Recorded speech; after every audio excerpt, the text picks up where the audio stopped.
sumamente importante entender que el omega 3 es un ácido graso esencial, poliinsaturado, y que nosotros necesitamos aportarlo a través de la dieta. A diferencia de otros alimentos que en el fondo, o de otros nutrientes que nosotros nos podemos formar en nuestro organismo, el omega 3 se tiene que aportar. Entonces por eso es tan importante que, sobre todo en embarazo y lactancia, tengamos en el fondo el aporte correcto para poder nutrir a nuestra guaguita en estas primeras etapas. Bien, el omega 3 tiene varios tipos de omega 3. Tenemos el DHA, que se relaciona más con el estado del embarazo y la lactancia. Tenemos el EPA, que quizás se relaciona más con las enfermedades cardiovasculares, con la inflamación, las personas que hacen deporte. Y tenemos el ALA, que también es importante para nuestro organismo, pero muchas veces se confunde que el ALA es un poco más de origen vegetal, lo encontramos en las semillas, en las nueces, etc. Y se sabe que se puede producir DHA a través del ALA. Sin embargo, la cantidad que se produce es muy poquitita. Entonces, en ese sentido, mucha gente piensa que si aportamos nueces, por ejemplo en embarazo, semillas en embarazo, vamos a cubrir la cantidad o el requerimiento que necesitamos de omega 3, por ejemplo, para una embarazada o para alguien que está dando leche materna. Ahí es donde yo quiero que entiendan que es fundamental, a lo mejor, tener algún suplemento que sea de algas, si es que no queremos consumir cosas de origen animal, o simplemente también algún suplemento que contenga omega 3 proveniente de los pescados y los mariscos, o aportar pescados y mariscos. También es importante entender que el requerimiento en general de este ácido graso, en el fondo, este DHA tan importante para embarazo y lactancia, es grande. El mínimo que nosotros deberíamos aportar de omega 3 entre DHA y EPA por la OMS son 500 miligramos diarios.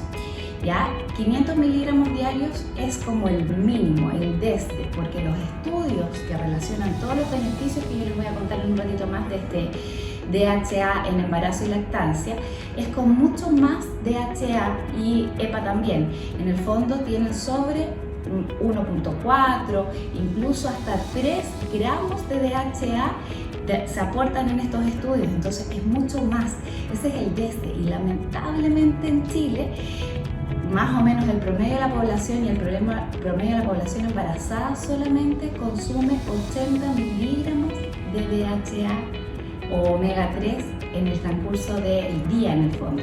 Es súper poco, y eso es como ya siendo súper benevolente y súper como bien en el fondo, pero en general nunca se llega al requerimiento. Es muy difícil llegar al requerimiento básico de DHA y EPA en embarazo y lactancia.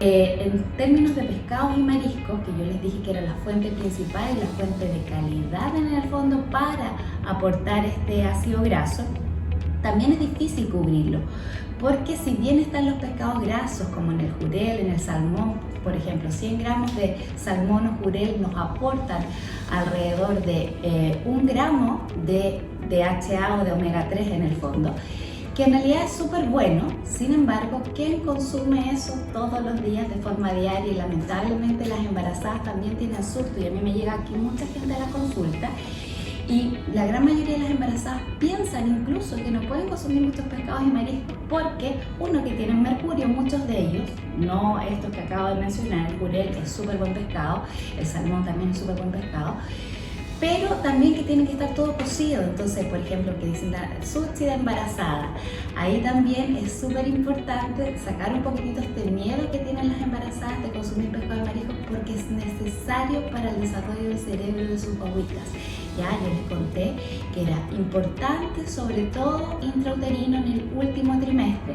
A partir de los 6 meses en general de embarazo, ya es demasiado importante aportar este DHA.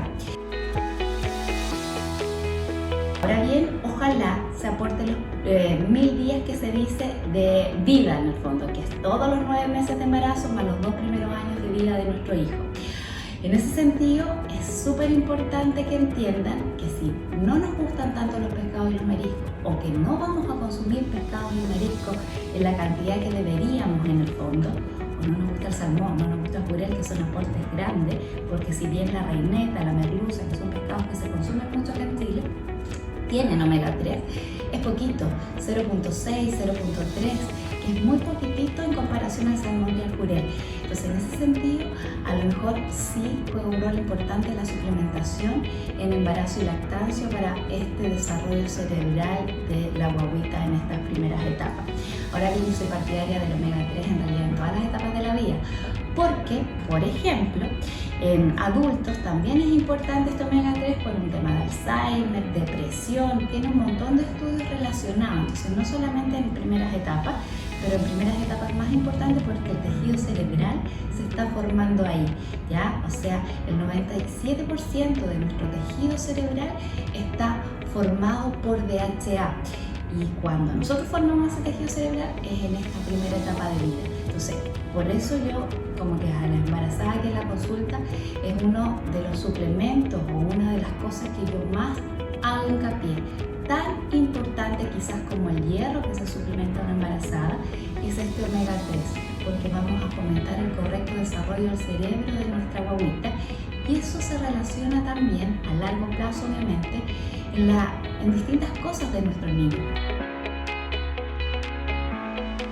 Nuestros niños son más grandes y les cuesta concentrarse, hay estudios que lo relacionan también con la concentración, con la inteligencia, con la agresividad. Los niños que consumen o que consumieron en esta etapa intrauterina y los 2 primeros años la cantidad correcta de omega 3, por lo general suelen ser menos agresivos, relacionarse mejor con sus pares, ser en el fondo más amistosos, por decirlo de alguna manera. Les ayuda a concentrarse, entonces tiene un montón de beneficios a largo plazo. Claro, uno no lo ve, entonces no le toma una real importancia quizás porque no lo está viendo en el día a día, pero a veces la simple explicación a lo mejor de que nuestro hijo no tenga déficit atencional o que se concentre un poco más es el aporte correcto de este ácido graso.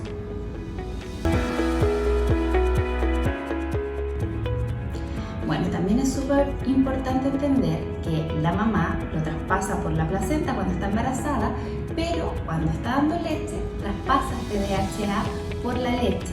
Pero depende mucho de la ingesta de este DHA de la mamá. Si la mamá no consume los pescados y los mariscos en la cantidad necesaria que nosotros conversamos recién, obviamente este DHA no va a estar disponible para el niño. Entonces, en ese caso, también la suplementación es importante en esta mamá, porque necesitamos que se aporte eso y se traspase por la leche materna. Ahora bien, los niños pueden consumir pescado a partir de los 6 meses, que cuando empezamos a incorporar nuestra alimentación complementaria. Sin embargo, tampoco es como que le vamos a dar pescado todos los días. Entonces, en ese sentido, quizás también el aporte es importante en la mamá que le está dando leche materna. Ahora bien, en cuanto a suplementos, siempre me pregunta la gente, ¿qué suplemento entonces tomo? Primera cosa importante a fijar es que no tenga metales pesados. Eso es súper importante. Hablamos que el mercurio en los pescados, no deberíamos consumir pescados, por ejemplo, que tienen altas concentraciones de mercurio. Por ejemplo, el atún de lata, por eso se habla que una embarazada no puede consumir atún de lata o puede consumir muy lejano. Los choritos enlatados también. Y por lo mismo, los suplementos también tienen que tener bajo mercurio, ser limpios en el fondo. Y que no estén rancios, que se le llama, que hay muchos suplementos en el mercado de omega 3 que son muy económicos, pero a veces incluso pueden traer problemas para la salud porque no tienen las certificaciones internacionales y son ácidos grasos de mala calidad. Entonces, en ese sentido también, y obviamente, como yo les comenté, la fuente ideal son las algas o los pescados en general para aportar este omega 3. Tiene un omega 3 que viene de semillas, que si bien puede transformarse, bien les dije, en omega 3, DHA y EPA, va a ser muy poco. Entonces, en ese caso, claro, va a ser mucho más económico, pero no va a estar aportando lo que realmente queremos aportar en ese sentido. Ahora bien, también fijarse en la concentración que tiene de DHA y EPA, porque yo dije que el mínimo eran 500 miligramos de DHA y EPA. Hay algunos que una cápsula tiene 60, entonces tienen que tomarse no sé cuántas cápsulas para cubrir el mínimo. Y ese es el mínimo internacional, así como el estándar. Pero en verdad, en los países desarrollados, en Estados Unidos, por ejemplo, el Instituto Americano de Medicina recomienda 1.4 gramos de omega 3 al día en embarazo, que es casi el triple de la recomendación internacional por la OMS. Entonces también es importante que este suplemento que nosotros estemos comprando, a lo mejor que la cápsula traiga bastante DHA y EPA, al menos 500 miligramos, para que en el fondo tampoco sea tan engorroso y no estemos tomando el frasco entero, que a la larga sale más barato, pero tenemos que ocupar un montón de cápsulas para cubrir el requerimiento básico.